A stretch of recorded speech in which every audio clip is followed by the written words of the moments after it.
Hi, chemistry friends. So I've been really looking forward to this lab that we're going to do today. Gonna make some elephant toothpaste, and I've been really excited about it. And then I realized I got home and I had a low concentration hydrogen peroxide, so we're going to see how it really goes. But all right, let's get started. So for this experiment, I have some yeast that's dissolved in some warm water. It smells like bread. Makes me want to bake all the things. Have some hydrogen peroxide, some food coloring, and then just some dish soap. So in this container, I don't have actual beakers. I have lots of alcohol glasses because adulting.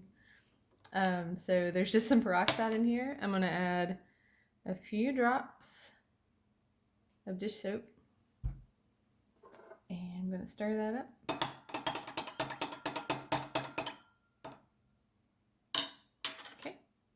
So then I'm going to add some food coloring for dramatization.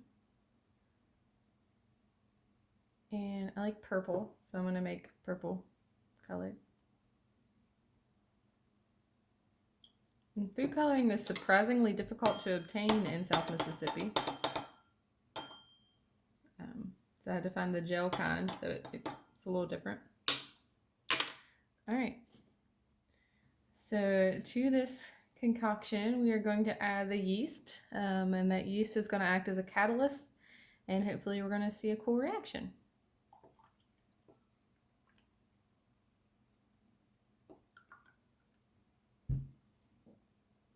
Or not. So we failed. All right.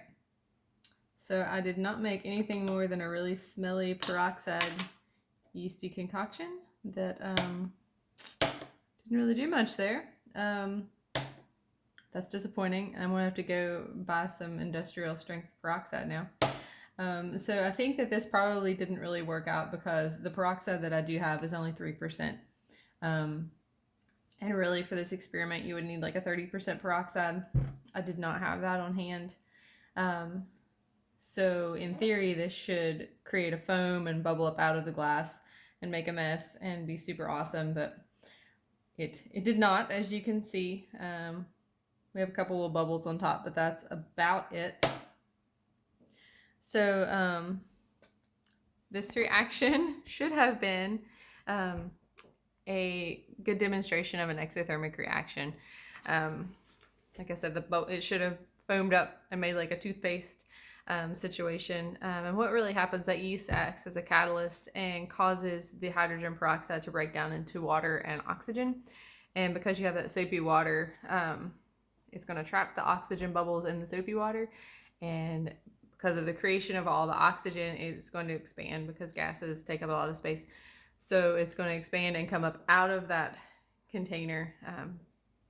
And like I said, should have made a really, really cool reaction. I'm so disappointed, especially after my failed rocket last week that just died on the launch pad. But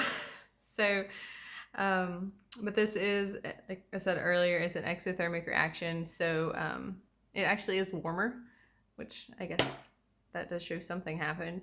So an exothermic reaction would release heat into the environment.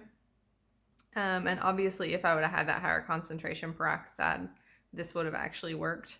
And the higher concentration peroxide that you would have in this experiment, the more dramatic the reaction would be. And yeah, that was my failed elephant toothpaste. I guess elephants don't really brush their teeth anyway, so maybe this is what their toothpaste is really like. I hope you guys have a great week, and we'll see y'all next week.